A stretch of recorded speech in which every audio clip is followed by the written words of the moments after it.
Well, hi there everyone. He's Michael. He's Tim. And this is Kevin. Hello. This is Lego Rancor. Alright. This is the coolest piece. Look at this guy. Oh, he's got my finger. And the only thing that can kill it is a door, right? I know, yeah. Oh. So he likes fingers. Is his name Charlie?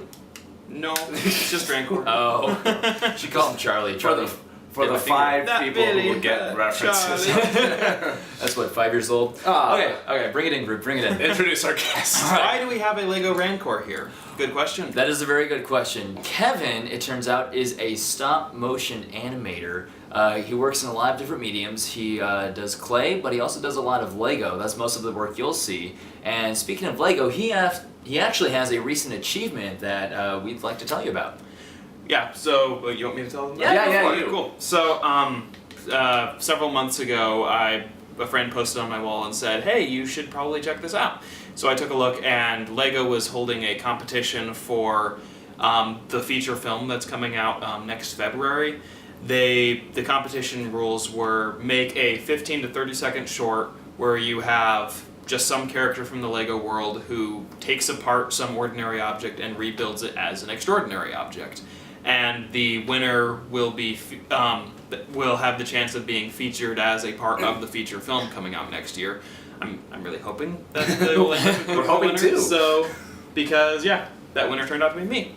So, congratulations, man. All right. So with stop excited about animation, is stop animation your kind of main thing that you do, or? I would like it to be eventually. It's kind of hard to turn it into, bringing home the bread and butter with stop motion these days, just because it's not a medium that it's easy to get a job in. So I haven't thus far succeeded in getting a job per se, but I've been getting enough hits off of YouTube that I'm starting to make some decent revenue off of that. And then I have a few other YouTube channels that sponsor me every now and then, and that adds a nice little side paycheck. So my day job is I'm a videographer, mostly doing video editing work, some directing, some producing, some camera work.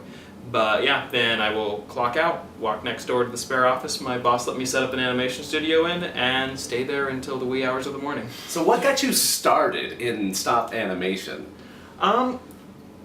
When I was 11 years old, I've always wanted to be an artist of some kind or other, and especially a storytelling artist. I liked stories and pictures and illustrations, but I liked them as they were supporting a story rather than as standing on their own was my preference. So at age 8, I started writing little stories and drawing all these illustrations to go along with them. And then when I was 11 is when Lego released their Steven Spielberg Movie Maker kit, which had a little webcam that had a stop motion program, and I said, I want that, and that's what I want to do. So yeah, at age 11, that's what I started doing. Did that for many years up until I was 18, went to college. Took a year off basically and just worked on live action films with all of my other college mates. Present! And after a while I decided I wanted to go back to animation because that's what I was experienced at, that's what I was good at, and most importantly that's what gave me the creative freedom to really express the sort of stories I wanted to tell without a lot of the limitations that live action dictates. Yeah. Honestly, I don't know what this guy means by he took a year off, because even when we were doing that live action stuff, we'd meet after the weekend for class, and I'd say, so Kevin, how did you spend your weekend? And he'd usually say something like, well, I spent 10 hours in my dorm room, popped out to the cafeteria for a bit, and that was my only time outside. And he would just sit in his dorm, he had these sets set up, and you were working in clay, I think, at the time. Yeah, well that wasn't my first year, but yeah, my second year. That's Second year, yeah. That's just when I knew you a little better. And he'd show you this 30-second thing he did that he produced over the weekend, just a clip for whatever project he was. It was probably doing much next. closer to 10 seconds. We're trying to build you up. And I'm trying to not give any sort of false impression that you can crank out 30 seconds in a weekend. Which, actually, I have done that actually. But especially with clay though, that's really hard. Well, with Lego animation, it's a little bit more doable. Legos don't have exactly the same amount of articulation as clay does, so there's a certain amount of forgiveness there, Right. and it's a lot easier to work in. Not to mention the faces are painted on, and you don't have to go in there with the toothpicks. Yeah, and and kind of fix Yep. it out. Yeah. Speaking of, I mean, we love stop animation, and if you don't, then I don't. I dare you. Shame to say on you. who doesn't. Of course, there's some people who would just say, "I know, just a nice thing," but no, I love stop animation. I think those of us who are attracted to it, there's just. What were some of your influences, like when you first started getting into it, and how are those the same influences now, or have they changed as you've grown older and as you've progressed in the field? Well, ironically enough, it actually wasn't other stop motion projects that got me interested in doing stop motion, because what I always wanted to do is I wanted to do just like grand, sweeping, epic sort of stories that had weird creatures and weird characters and stuff in them and so on further. But I didn't have any computer software to do any computer-generated work, and I, for some reason, never got into 2D animation. What I wanted to do was live-action filmmaking that had all of those elements, but I just...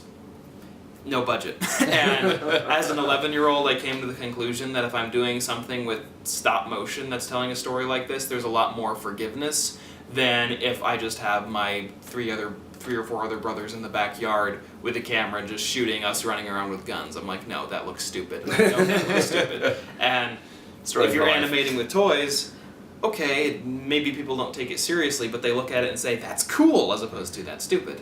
So, yeah, the things that really got me into wanting to do filmmaking were the Indiana Jones series was my first big inspiration. I wanted to do that sort of storytelling, just the fun action adventure. Then, when I was a teenager, The Lord of the Rings became one of the biggest influences of this is the story movie I want to make, this is the most awesome thing ever. So, a lot of my technique and style with stop motion is I'm not trying to draw emphasis to the fact that it's a stop motion film. That's actually one of my pet peeves with so many stop motion films that come out these days, is their biggest draw factor is the fact that we're stop motion, not necessarily that we're a good story or that we have good characters. It's like, look, we're stop motion. This gimmick will get you to come see it, right? And I'm like, have a story worth telling and then use the medium for that. True story. So, that said, I don't want to diss on any stop motion films out there. They are quite fantastic. Nick Park and Peter Lord with the Aardman is probably the ones that I gravitate to the most. I love the funny sort of dry British charm that they bring to their projects. Chicken Run, yo, man. That is one of those gems. Yeah, I was gonna say, anything else to tell people out there, just stuff that you're a fan of that you would think they should also take a look at, or is. Oh, that's a huge question. I know. Narrow it down, dude. Narrow it down. Well, I mean, as far as the are there any people that you are kind of working with right now, or that you see kind of doing what you're doing that you should say, oh, maybe they're not like huge right now, but also take a look at them. Web heroes, I think we could call them. YouTube heroes, just like this guy. Let's see. There's another YouTube channel that does Lego stuff. Pagan Animation, I think, is what they're called. I've seen some of their work, and they're quite impressive. They actually were the ones that they entered the same competition I did with my video, and I looked at their video and said, yeah, they're gonna win. They're gonna win. And I was very shocked when I got the notice. I won. They did. So what can you do? So for anybody that wants to do what you do, what would you have to tell anybody who's either never done it or just barely getting started, but they want to do what you do and get to where you are? Well, first of all, I'd have to say it's taken me 13 years to get to where I'm at, so you have to be patient. You have to be really patient. You can't just expect to have your first project be something that's going to get 500,000 hits on YouTube. It just doesn't happen. You have to become good first. So, don't be disappointed when you produce a project and it's not as good as you'd expect it to be. My first, I don't know how many years, my first 3 or 4 years of stuff I am ashamed to look at and say I thought this was good at the time. Yeah. But I was very blessed that I was a very egotistical 11-year-old when I started. I looked at my stuff and I said, this is amazing! And I didn't have the perspective to really be able to look at that and say, that sucks. And if I had that perspective, I might have given up. So I'm, as much as I don't approve of being egotistical, I appreciate that I had those blinders that made me say everything I made was gold, so that way I didn't get discouraged and give up when it was crap. But do you still feel pretty good about the things you're doing now? And do you feel like, yeah, that looks amazing when you're done with it? Or? For the most part, I like what I do. I mean, let's face it, I'd be an idiot if I spent 60 to 80 hours a week working on stuff that I thought was crap now. And so I have watched your like what I do. process too over the course of the time I've known you, which has been 4 or 5 years now. Mhm. And I think right when I met you was fresh off the heels of your stop motion Hobbit, Mhm. which was stellar. And then you did your next film, Chase On, and that was even better. And now you're doing the Lego stuff on a regular basis, and you're not only doing stuff of the best quality you've ever done, but you're cranking it out faster. So, big improvement. So. Oh, have we shown them the video? Yeah, let's before we wrap up here, let's take a look at that prize-winning film of yours and show the world what's out there for you. Yeah, cool.